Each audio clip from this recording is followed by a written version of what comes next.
Hi friends, welcome back to my channel.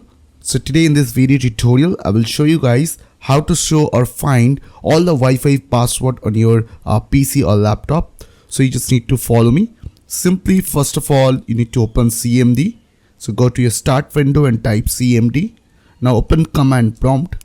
After open command prompt, you need to type the command is called netsh wlan show profiles. After that, it will show all the user profiles, the whatever Wi-Fi address you have connected previously. Now simply you need to type netsh wlan, then show profile, then name equals to, here you need to put your Wi-Fi name, so under quotation.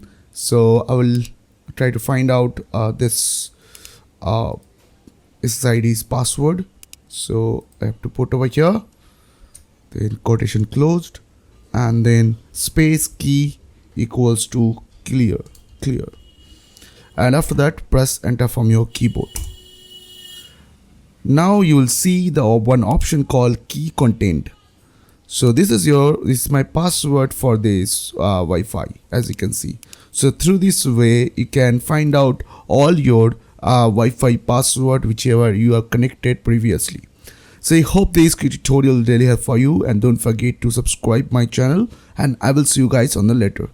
Bye bye, take care.